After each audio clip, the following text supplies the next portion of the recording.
Once again, and babatiin ko lang po ulit ang ating mga tatay ng Happy Father's Day. Yan. So, sino po dito you're sitting beside a father that you love so much?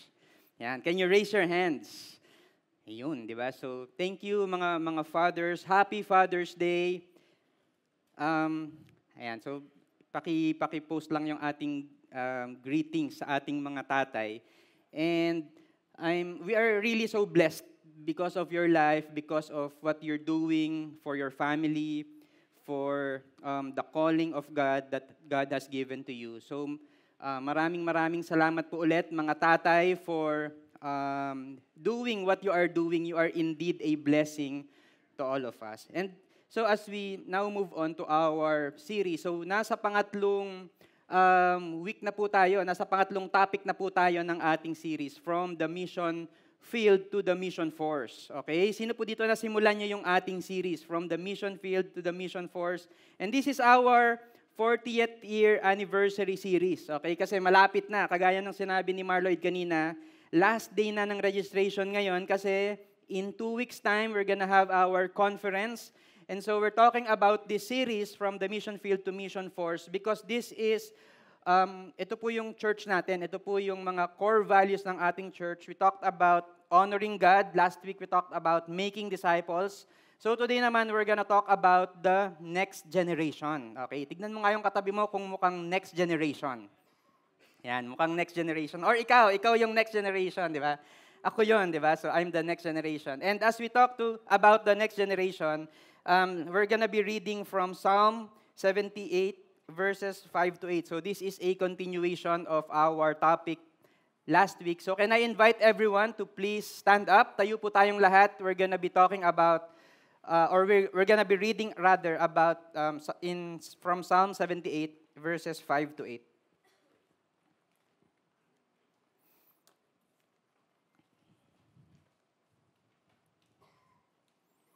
So if you're there, please read with me. And he established a testimony in Jacob and appointed a law in Israel, which he commanded our fathers to teach to their children, that the next generation might know them, the children yet unborn, and arise and tell them to their children, so that they should set their hope in God and not forget the works of God, but keep his commandments. And that they should not be like their fathers, a stubborn and rebellious generation, a generation whose heart was not steadfast, whose spirit was not faithful to God. Let's pray. Lord, as we talk about your heart for the next generation, I pray that we're gonna capture the same. That there are a lot of things that we do here in church for the next generation. Meron po kaming kids church, meron kaming Every Nation campus, and yet it's not about the program, it's your heart for the next generation that we want to talk about today. I pray, Lord, that we're gonna capture that and apply it, Lord, in our lives. Do whatever we can so that we can reach out the next generation. Maraming salamat po, Lord. Help us to understand your heart for the next generation. Thank you, God, in Jesus' name. Amen. Pwede na po tayong maupo. There's a person who goes by the name of Charles Francis Adams. So, member po siya ng Adams family. Diba? Alam niyo ba yung...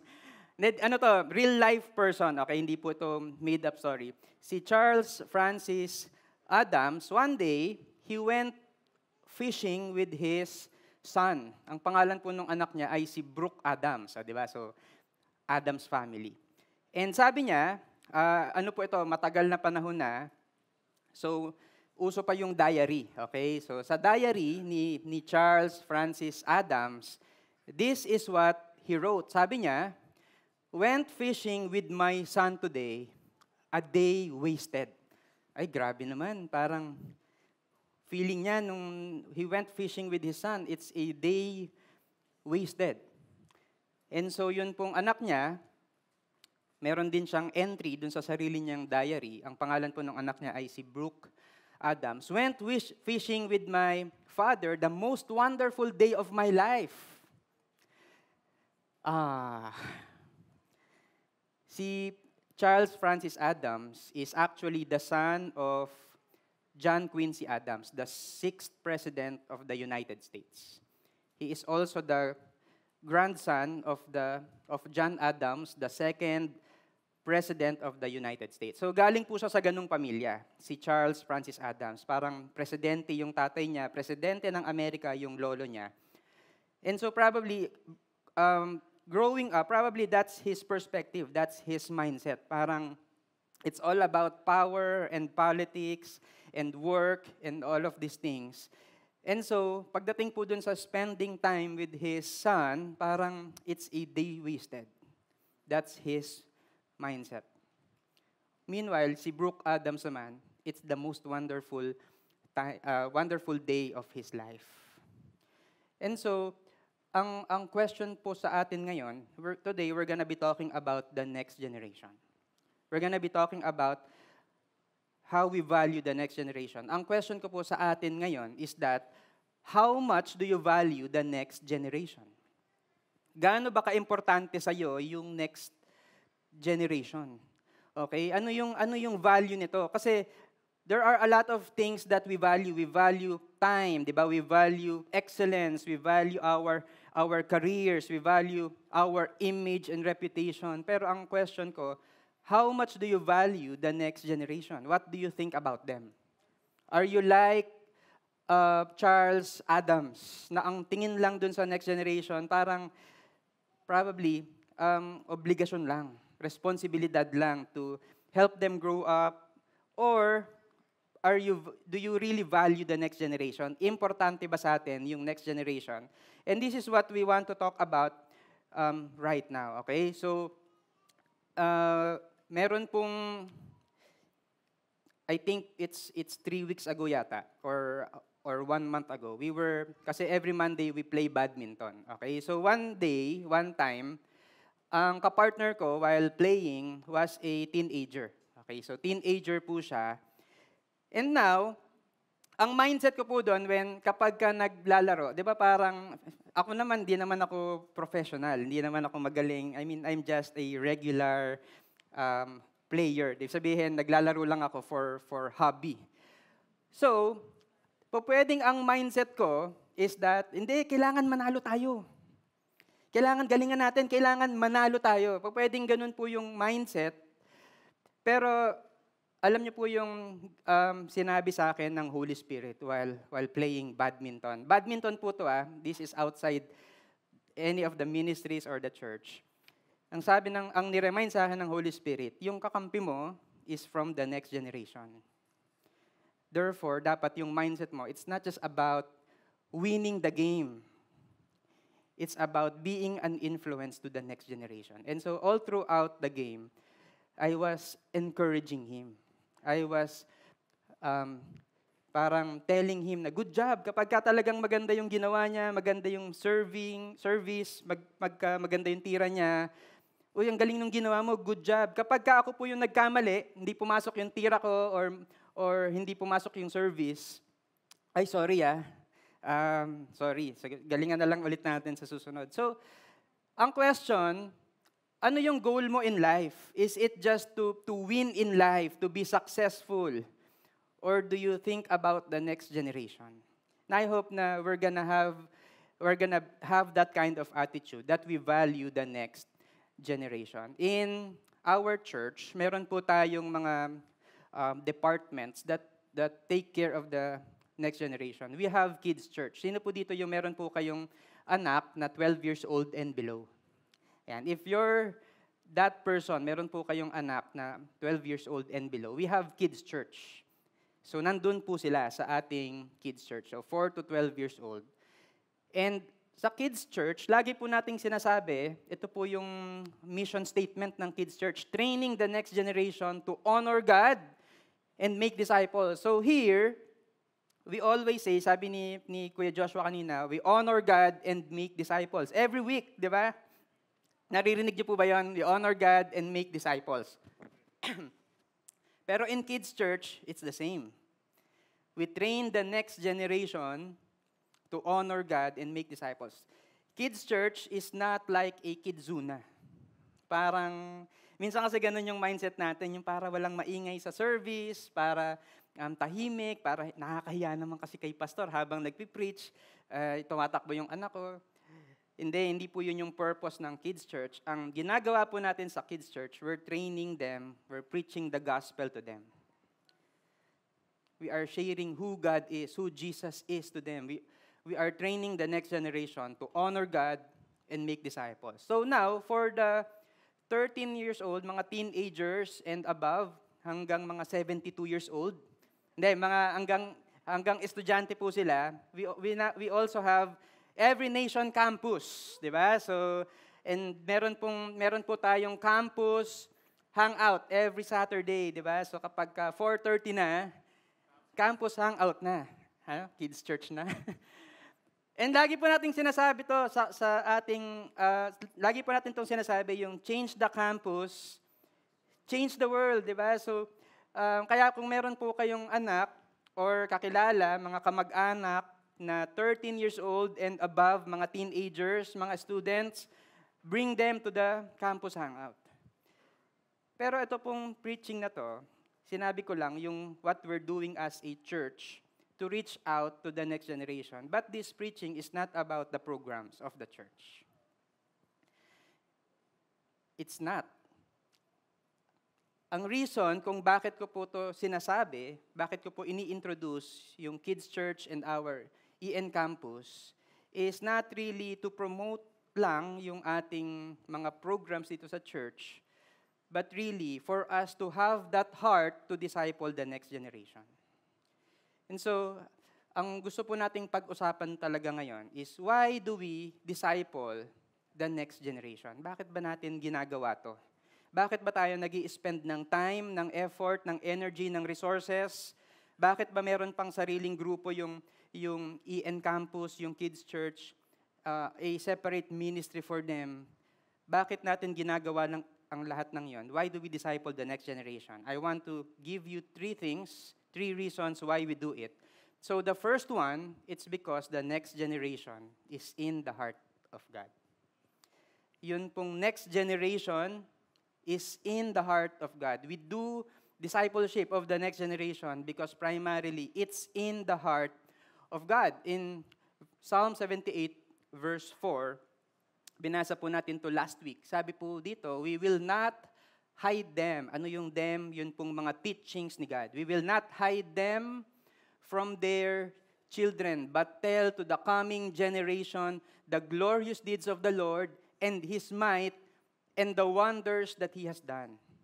So it's about telling the next generation, the coming generation, of the mighty deeds of God, the glorious deeds of God, and His might and the wonders that He has done. Verse 5, He established a testimony in Jacob and appointed a law in Israel. Remember this from last week? Sabi po natin, ginawa po ni Lord yung story niya, yung kanyang testimony sa buhay ng mga Israelites when He introduced Himself nung slaves pa lang sila sa Egypt, di ba? Tapos pinakilala po ni Lord yung sarili niya through all the plagues and when He parted the Red Sea and nakadaan po yung mga Israelites. And nakita po nung mga Israelites yung power ni God through all of those things na ginawa niya. And He also appointed a law, the 10 Commandments and all the laws in the Bible. So, balikan niyo po yon yung preaching last week. Pero hindi lang po niya ginawa yon. He commanded our fathers to teach to their children. So, hindi lang niya basta ginawa yon. O sige, nakita niyo na yung power ko. Okay, nagigets niyo na. Tapos sa inyo lang. Hindi ganon. He commanded the fathers to teach to their children that the next generation might know them, and that the children yet unborn and arise and tell them to their children. So 5 generations are seen in this verse. The fathers, their children, the next generation after these children, the children yet unborn, and yung children na tong children yet unborn. Si God po yung merong heart for the next generation. It's not just a program ng church na ginagawa natin, but God has a heart for the next generation. So there's a story about an old mother, Father's Day, pero old mother. Sabi po nung mga anak, meron po siyang 3 anak. Sabi nila, matanda na si Mami. And so dahil matanda na si Mami, pwede ba, total, mga successful naman tayo, we are capable naman, pwede bang bigyan natin ng regalo si Mami? So nag-usap-usap yung 3 anak. So the first child, ang sabi po niya, ang ginawa niya, ang naisip niya, bibigyan ko ng magandang bahay si Mami. Yan. So nagpagawa po siya ng malaking bahay, kumpleto with home theater and swimming pool and magagandang kitchen and all of that. So yun yung regalo niya dun sa kanyang mother. Yung second child, ang ginawa niya, ang naisip niya, ibibili ko ng napakagandang sasakyan, napakagandang kotse si Mami. So pumili siya yung rare, yung talagang walang kaparehas, 'di ba? Yung rare na sasakyan, high-end. So it's a very expensive car. Binigay niya sa Mami niya. Tapos yung bunso, ang naisip niya, grabe, thoughtful yung bunso Naisip niya, si Mami, mahilig magbasa ng Bible. So ang binigay niya sa Mami niya is humanap siya ngayon ng isang, naisip niya kasi yung Mami niya, malabo na yung mata, hindi na masyadong nakakapagbasa. So ang naisip niya, bumili siya ng isang napaka-rare, napakatalinong parrot. Talented yung parrot. And binayaran niya yung isang person to train the parrot para ma-memorize yung Bible. Grabe, di ba? Yung parrot, ang alam lang, pangit. Ganun lang yung alam nating ituro dun sa parrot Pero ito, sobrang talented. Nagbayad siya ng hundreds of thousands of dollars para turuan yung parrot. So ang gagawin lang nung Mami niya, sasabihin lang yung verse. Yung book of the Bible and the verse. Psalm 78. Tapos ire-recite na nung parrot. Grabe, high-tech yung parrot. So binigay niya dun sa Mami niya. Okay, so ngayon, tinanggap nung Mami yung parrot, yung bahay, saka yung kotse. Nagbigay ngayon siya ng comment dun sa mga regalo ng anak niya. Sabi nung Mami, dun sa first child, sabi niya, alam mo anak, maraming salamat dun sa regalo mo. Kaso ito yung problema ko, matanda na ako. Hindi ko na masyadong ma-appreciate yung home theater. Hindi ko na nga makita di ba? Ang labo-labo na nung mata ko, wala na akong masyadong makita. Hindi ko na magagamit yung swimming pool. Kasi ang gusto ko na lang, nandun lang ako sa loob ng isang kwarto, nagpapahinga lang, nakaupo lang, nakahiga lang, natutulog lang. Pero thank you. Okay? Kaso hindi ko masyadong magamit. Hindi ko masyadong ma-appreciate. Tapos sabi niya dun sa second child, alam mo, thank you dun sa kotse na binigay mo. Kaso matanda na ako, hindi na ako makapag-drive. Ayoko na rin nung labas ng labas kasi hirap na akong maglakad. Thank you Alam ko mahal yan, alam ko rare yan, pero mas okay sa akin na dito na lang sa bahay. Tapos sabi niya dun sa third child, alam mo yung regalo mo, yun lang yung merong sense. Thank you kasi ginawa ko siyang fried chicken. Ang sarap. Sayang! It's not intended for that. Pero you know what I realized about this? Tayo pong mga older generation, that's how we treat the next generation. Sometimes, ang ginagawa lang natin sa kanila is we just give them what they need. Binibigyan lang natin sila ng bahay. Binibigyan lang natin sila ng sasakyan. Pinag-aaral lang natin sila, pinapakain lang natin sila. Pero alam niyo po yung problema, we don't really do life with them. Baka yung mommy, ang kailangan niya, hindi lang bahay. Baka it's someone to live with her and to do life with her. To spend time with her. Yun pong mommy, baka hindi sasakyan ang kailangan niya, but someone who will journey with her. Someone who will do that with her. Someone who will bring her to different places and eat with her outside. Baka yun po yung kailangan niya. Ang kailangan niya, it's not just a parrot na high-tech. Ang kailangan niya is someone who will study the Word of God with her, who will process the Word of God with her. And I hope na we're gonna be like that to the next generation. Di ba? We're not just gonna give them what they need. We're not just gonna give them yung bahay, yung pagkain, and education. And by the way, thank you for doing that to your children. Thank you for providing. Thank you for paying for their tuition fee and doing all of that. But they need more than that. What they need is someone who will live with them, who will do life with them, who will journey with them, who will study the Word of God and teach the Word of God with them. That's what we need. And so, ang gusto po natin is, it's not, again, sabi ko kanina, it's not just about the programs. It's not just about bringing them to the church. Kasi ganun minsan yung idea natin, parang ipasa na lang natin sa church yung responsibility of discipling the children, the young people. Di ba? Parang, sige, dali na lang natin sila sa campus hangout. Okay na yun. But what do we want to do is to capture the heart of God for the next generation so that we can teach them well. Sa atin po binigay, mga parents, ang sabi po sa Bible, binigay po sa atin yung responsibility to teach the next generation.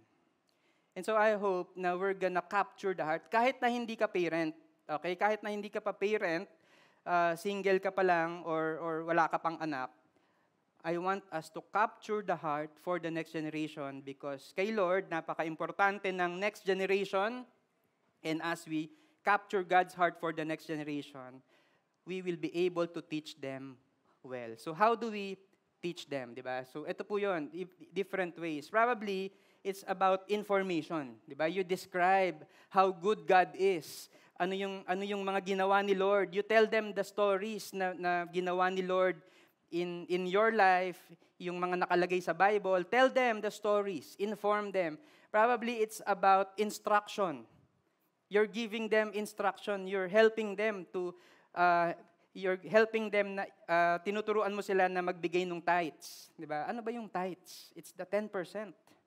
Di ba? So instruction, you're teaching them how to serve. You're teaching them how to be courteous and respectful and to love their peers. So bigyan mo sila ng instruction, specific. Also, modeling. Ipakita natin sa kanila kung paano ba ginagawa. Because more is caught than taught. The next generation is watching you. And so, ano po yung gusto natin? As we capture the heart of God, we're living a life that reflects who God is. We are the representatives, we are the ambassadors of Jesus Christ. So let's model yung pong word ni God to them. We also want to reward them. Di ba? Yung ibig sabihin ng reward, we want to recognize, we want to appreciate, we want to parang recognize kung ano yung ginawa nila. Di ba minsan kung ano po yung nare-recognize, kung ano yung nabibigyan ng reward, it gets repeated. Kapag nakita mo, sabi po I forgot who the author, sabi niya, catch them doing right. Kapag nahuli mo sila, kasi kadalasan sa atin, we catch them doing what's wrong. Di ba? Parang, aha, nabasag mo yan, aha, hindi ka. Sometimes, ang nangyayari, parang puro po tayo ganon. Parang yung mga mali ang nakikita natin. Pero let's catch them doing right and recognize that. Okay, reward. And at the same time, I hope na we will not shy away from correction. Pero let's correct them in love. Diba? So let's correct them in love. So there are different ways to teach the next generation. Different styles, depende kung yung next generation mo ay maliit pa, or malaki na. Pero I hope na makapture po natin yung heart ni God for the next generation so that we can teach them well. In fact, when you read Deuteronomy 6, starting from verse 4, "Hear, O Israel, the Lord our God, the Lord is one. You shall love the Lord your God with all your heart and with all your soul and with all your might. And these words that I command you today shall be on your heart." Ang sabi po sa Bible, verse 7, "You shall teach them diligently to your children and shall talk of them when you sit in your house and when you walk by the way and when you lie down and when you rise." So it's not just a Sunday thing na dadalhin lang natin sila sa church. Diba? So talk of them diligently to your children when you sit in your house, probably habang kumakain, habang nanonood ng TV, when you walk by the way, habang naglalakad kayo, when you lie down, when you rise. So pagdatulog, pagkagising, you talk of the Word of God. Teach them the Word of God. "You shall bind them as a sign on your hand, and they shall be as frontlets between your eyes. You shall write them on the doorposts of your house and on your gates." That's how God loves the next generation. We're gonna use every opportunity that we have. It's not just a Sunday thing. Pero i-integrate po natin yun pong what we do in life, gamitin po natin yan so that we can pass it on to the next generation. Teach the Word of God to the next generation. Okay po ba yun? Let's capture the heart of God so that we can teach God, and talk about God, and disciple the next generation. Okay, second is this: the next generation benefits from knowing God. Sino po sa inyo dito, you will agree with me that it's very beneficial, it's good for us na nakilala po natin si God. Tama ba?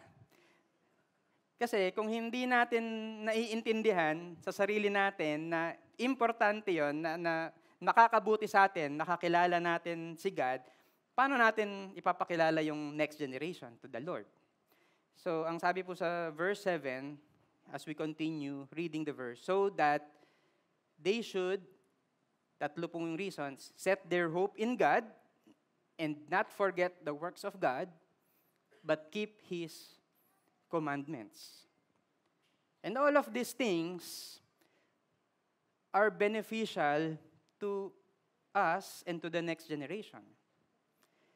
Beneficial po yan to us and to the next generation. So, set their hope in God. Let's talk about setting our hope in God. So, meron pong isang person, nagtanong po siya sa isang pastor. Sabi niya, kasi they were talking about Noah's Ark. Ito po yung preaching, ito po yung topic nila one day. So, nagtanong po yung isang person dun sa pastor. Sabi niya, "Was Noah safe in the ark?" Kasi, grabe, ang lakas-lakas ng bagyo eh. Ang lakas-lakas ng ulan. Tapos baha, walang makitang lupa. So, kung ako siguro yung nandun sa loob ng ark, parang feeling ko hindi yata ako safe. Kasi wala eh, tubig lang lahat and may ulan and all of that. And then the pastor replied, ang sabi niya, "What made him safe? His feeling or the ark?" When we talk about setting our hopes in God, we're not dependent on our feelings. We're not dependent on anything else. Pero, sure po tayo dun sa hope na meron tayo because it is anchored in God. Diba? Just like the ark. The ark, si Noah and his family were safe inside the ark. Bakit? Si Lord yung nagsabi sa kanila to go inside the ark. It was the Lord who protected them. It was the Lord who sustained them. And that's the kind of hope that we also have as we put our hope in God. So kapag yun pong tinuruan po natin yung next generation to put their hope on something else, whether it's intentional or not intentional, nakita po nila sa atin na yung hope natin is not really on God, it's in our money, it's in our position, it's in something else or someone else. Diba? Ano po yung natuturo natin sa kanila? That yun pong hope is po pwedeng meron, po pwedeng mawala. Bakit? Kasi it's anchored on something else other than God. But when we teach them to anchor their hopes in God, we're doing them a favor. It's beneficial for them kasi we are giving them a hope that is unbreakable. Because that is a hope that we have in God. Sabi rin doon sa verse 7, so that they will not forget the works of God. And beneficial po yun, yung not forgetting the works of God. When we remember the works of God, it's actually beneficial for us. Bakit? What do we gain when we remember, when we don't forget the works of God? We get all of these things and more. So ito lang po yung small sample. We get to be humble. Bakit? Kasi when we think na everything that we have accomplished is because magaling ka, matalino ka, pogi ka. Diba? Mga fathers, ganun po yung mindset natin. Parang, magiging successful ako kasi I'm hardworking, kasi ang dami kong connections, kasi ang sipag-sipag ko, kasi matalino ako, magaling akong dumiskarte. It makes us proud. But when we remember and we bring them back to the works of God, we get to be humble. We get to be grateful. We will have this strong faith. We're gonna have peace. Alam niyo yung peace? Kasi pagka dumating po yung mga challenges in life, alalahanin po natin yung works ni God. And as we remember that, I hope na magkaroon po tayo ng peace. Kasi alam natin, wala palang imposible kay Lord. Si Noah nga saka yung family niya, they were safe inside the ark. Si Moses nga, tinulungan niya and the whole Israelites to cross the Red Sea. So there's really nothing impossible with God, and I hope na we get to have faith, we get to have peace, we get to have wisdom. I hope na we're gonna be making decisions, diba? We're gonna be making decisions in life. And we need wisdom to make those decisions. Pero isipin natin, ano ba yung works ni God? Kasi as we remember the works of God, we're gonna have wisdom in the decisions that we're gonna make. We're gonna have purpose. Di ba yung buhay natin, hindi siya yung parang maski papano. Yung parang, ano yung gusto mong maging? Or ano yung gagawin mo? Ano yung ipapursue mo? Kahit ano. Bakit?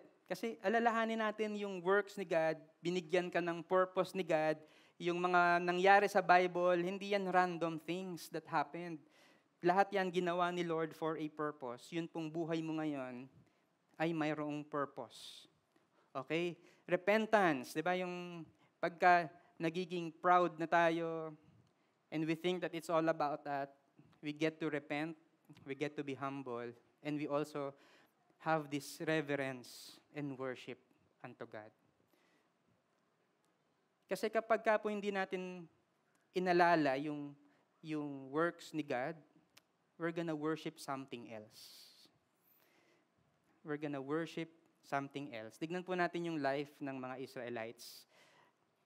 Nakalimutan nila what the Lord has done for them, and they started worshiping other gods, idols. Diba, amazing na nakita mo how the Lord has provided for you in the wilderness, how the Lord has parted the Red Sea, how manna was given to you every single day. There's a pillar of cloud by day and a pillar of fire by night. Kitang-kita mo tapos biglang worshiping other gods. And so, we are made to worship. Kapag hindi po natin inalala how powerful and how great God is, we're gonna be worshipers of other gods. And pangatlo, to keep His commandments. Diba? Sabi po sa verse 7, it's keeping His commandments. Meron po akong nabasa, sabi nila, yung Father's Day daw, sabi ng isang father, is the only day that my kids obey me. Meron po bang nakaka-relate na father dito? Father's Day is the only day that my kids obey me. I tell them na wag nyo na akong ipaghanda, wag nyo na akong ilibre, wag nyo na akong bilhan ng regalo. And they obey me. Ayan. So, keeping His commandments. Because keeping God's commandments, Psalm 119, verse 1, blessed are those whose ways are blameless, who walk according to the law of the Lord. To those who obey and keep the commandments of the Lord, blessed are those who keep His statutes and seek Him with all their heart. There's this blessing when we obey God. Imagine, can you think, hindi binigay ni Lord yung command na huwag kang magnakaw or huwag kang pumatay. Hindi ba tayong lahat dito kakabahan na baka may pumatay sa akin, baka may kumuha ng gamit ko? It's meant for, yung mga commandments po ni Lord are meant for our own good. And so when we keep the Lord's commandments, it's beneficial for us. It's beneficial for the next generation. So I hope na hindi po natin i-hold back sa next generation yun pong instructions, yung encouragement, yung commandment, yung correction, na sana sila rin, they're obeying and keeping God's commandments. It's beneficial for the next generation. Tama po ba? I hope na naintindihan po natin na when we do all of these things, it is beneficial for them. It's also beneficial for us. And yun pong third thing that I want to share. Why do we disciple the next generation? It's because the next generation is in danger of being unfaithful to God. The next generation is in danger of being unfaithful to God. Last week, nakita ko si Nick saka si RJ. Yan, kaway naman kayo. Yan, kumuway nga sila, di ba? And so we had a lunch last week dito sa may Greenwich. And after the 9 a.m. service, while having lunch and witnesses po sila nito, yung anak ko po, he is 1 year old. And probably nakikita nyo din, 1 year old, ayun, sa likod. Non-stop siyang panik-panaog dito sa hagdan. Yan, dito sa hagdan sa likod ko. So, aakyat siya, tapos hanggang dun sa taas, bababa, tapos aakyat na naman, tapos bababa. So, medyo delikado po, no, para sa edad niya. He is 1 year old. And hindi lang po yung pag-akyat sa hagdanan ang paborito niyang gawin. Paborito din niyang tusukin or hawakan yung mga sakit ng kuryente. Yan. Sino po yung nakaka-relate? Yung mayroong butas. Yan. Tapos gaganunin niya. Hindi lang yun. Mahilig din siyang maghawak ng electric fan. Gumagalaw yung electric fan, tutusukin yung electric fan. Mahilig din siya na pupulutin niya yung kung ano-ano, tapos isusubo. And yung mga meron pong anak na ganito po yung age, ay nakaka-relate. Tama po ba? Yung parang, teka anak, wag mong gawin yan. Delikado yan for you. And if I'm not gonna do something, if my wife will not do something about it, what will happen? He's gonna be in danger. It's either mahuhulog siya, makukuryente, masasaktan, masusugatan, magkakasakit kasi kung ano-ano yung kinakain. And of course, as parents, ano po yung heart namin? It's to protect our child from danger. Yun po yung heart ni God for the next generation. Let's protect them from danger. And ito pong danger na to is being unfaithful to God. It's being unfaithful to God. In verse 7, ito po yung isang reason why we should be teaching the children and that they should not be like their fathers. Happy Father's Day. They should not be like their fathers, ibig sabihin, yung mga naunang generation sa kanila, a stubborn and rebellious generation, a generation whose heart was not steadfast, whose spirit was not faithful to God. That's how their fathers are, their forefathers, yun pong mga ninuno nila. Diba? Hindi lang yung literal na tatay nila, but their forefathers, yun pong mga ninuno nila, the Israelites, yun pong mga pinag-uusapan natin sa book of Exodus, unfaithful, rebellious, stubborn, a generation whose heart was not steadfast. Yun po yung kinakwento ko kanina. Nakita na lahat ng power ni God, and yet, how did they respond? Naging stubborn, naging rebellious, hindi steadfast. hindi naging faithful kay God. Nakalimutan eh. So meron pong instance in verse 9, yun pong mga Ephraimites. Yung Ephraimites, isa po yan sa half-tribe. So yung Israel ay mayroong 12 tribes. Yun pong tribe ni Joseph ay nahati sa dalawa. So yung Manasseh saka si Ephraim. So yung Ephraimites, armed with the bow, turned back on the day of battle. So there's an instance na yun pong tribo ng mga Ephraimites ay meron pong battle. Okay, na-experience sila how the Lord has protected them in the wilderness. Pero ano po yung naging response nila? They turned back on the day of the battle. They did not keep God's covenant, but refused to walk according to His law. They forgot His works and the wonders that He had shown them. Nakalimutan. Ito po yung next generation. This is what we want to prevent the next generation from becoming. Maging stubborn, maging rebellious, maging unfaithful, maging hindi steadfast yung faith nila kay Lord, maging kalimutan yung mga ginawa ni Lord, yung law and the wonders that He has done. If we're not gonna be sharing the gospel, if we're not gonna be preaching to the next generation, ito po yung mangyayari sa next generation. So, naalala niyo po ba tong picture na to? So, si Lolo saka si Lola, galing sila ng couples getaway. Ito, yun ulit eh. No? So, one day, it was their anniversary. Okay, anniversary nila. They were, ang plano po nila is, let's go on a road trip. Yan, so road trip. So, one lunchtime, huminto po sila sa isang restaurant and they ate there and it was a wonderful time with them, for them, di ba? So, nag-enjoy sila doing that lunch. It was really great. So, ngayon, they're on their way to the next destination kasi nga, road trip. So, ngayon, 45 minutes na silang nakakaalis, the drive mula dun sa restaurant, naalala ngayon nung lola, sabi nung lola, ay, sorry love, kasi naiwanan ko yung salamin ko, nakalimutan ko. Pwede bang balikan natin dun sa restaurant? So, syempre, nagalit yung si lolo, yung asawa niya, kasi sabi niya, 45 minutes na, ang layo-layo na natin. Tapos, ikaw talaga makakalimutin ka, tapos babalikan pa natin. Pero dahil mahal niya si Lola, kahit na medyo galit siya at medyo ayaw niya nung nangyari, so they went back, nag-U-turn, okay, bumalik dun sa restaurant. So 45 minutes, nakarating na sila dun sa restaurant.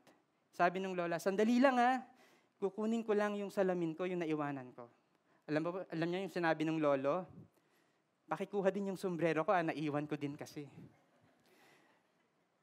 Forgetful, and that's how we are forgetful as well with what God has done for us.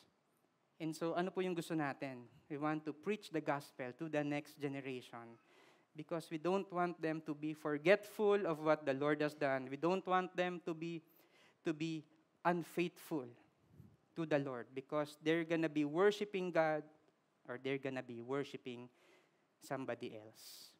I'd like to call our worship team. Ngayon, paano naman kapag i-share natin yung gospel? Tuturuan natin, i-disciple natin yung next generation. Ano yung impact nun? Meron ba talagang impact yon? Yes, meron pong impact yon. Ano po yung impact ng pag-disciple natin yung next generation? Number 1, meron pong individual impact. Ibig sabihin, when we teach the next generation, yun pong next generation, we are equipping them. We are teaching them how to make decisions. We are teaching them how to make biblical decisions. We are giving them the tools that they need in life. Tama po ba? There's an individual impact. Yung iba pong mga next generation natin, Sabi ni Marloyd kanina, they grew up with an absentee father. They grew up with an uninvolved father.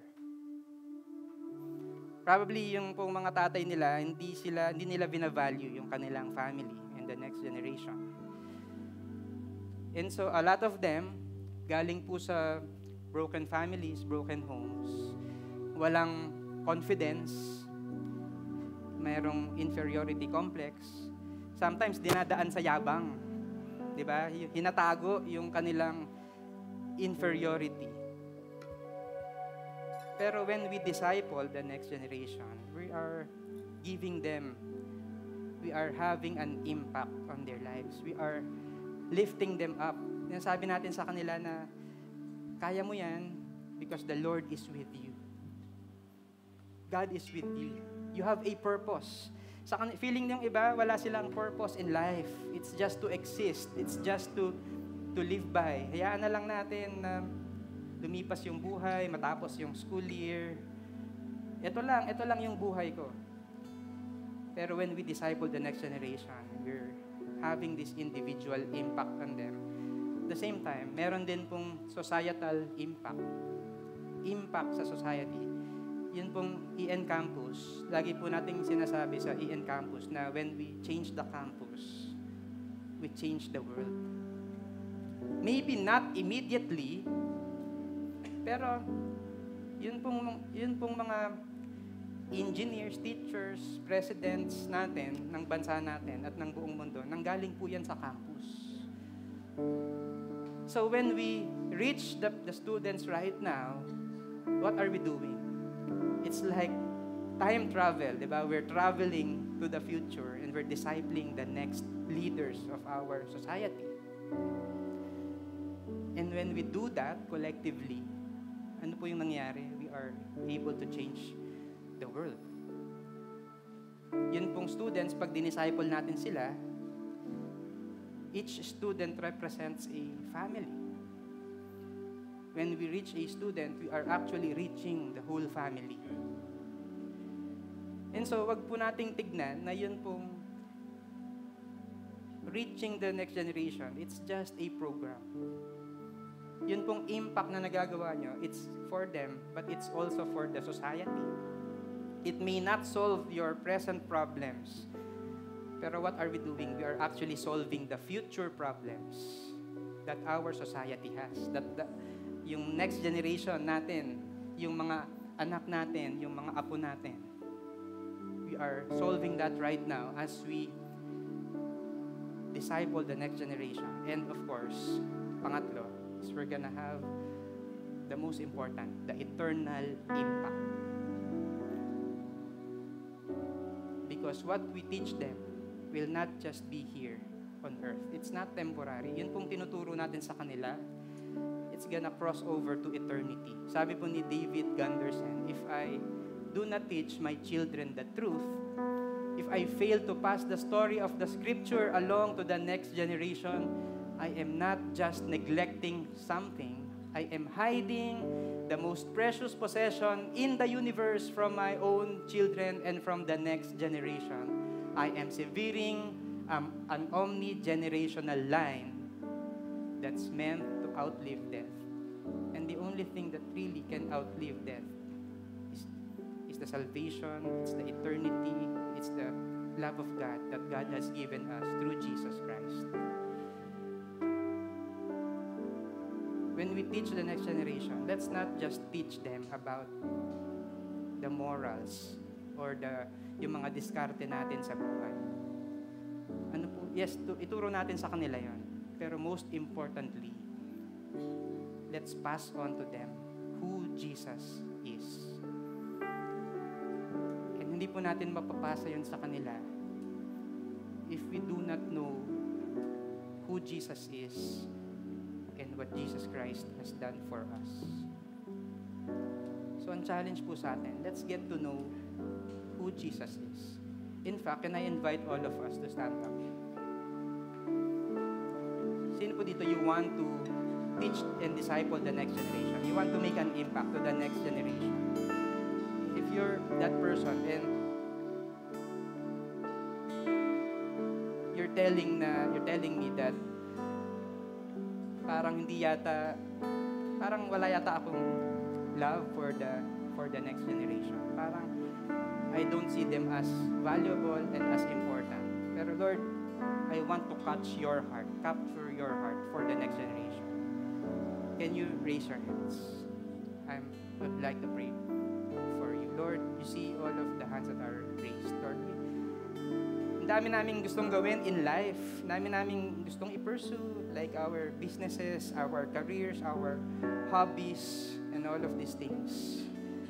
Pero Lord, I pray that the next generation will really have this special place in all of us, in our hearts. We're gonna pass on to them, not just yung mga diskarte namin sa buhay, but really we want to pass on the gospel to them. And I pray, Lord, na it's not just gonna be parang a responsibility and obligation for us. It's gonna be coming out of a heart that knows who you are, that is submitted to you, that loves you and knows how much you have loved us. I pray, Lord, na we're gonna teach them with that kind of heart. Thank you, God, na by your grace, we can become good role models. We can become good examples to them. We are able to teach them in many different ways. We are able to integrate to them, to everything na we're doing, yung mga daily routines namin, na i-integrate namin, Lord, yung word mo, yung teaching them about your word. And as we do that, Lord, we entrust to you the next generation. Ikaw talaga yung pinaka nagmamahal sa kanila. And so we trust you, Lord, that they're gonna catch that. They're gonna learn that through the power of the Holy Spirit. Thank you, God. We honor you. Thank you, God. In Jesus'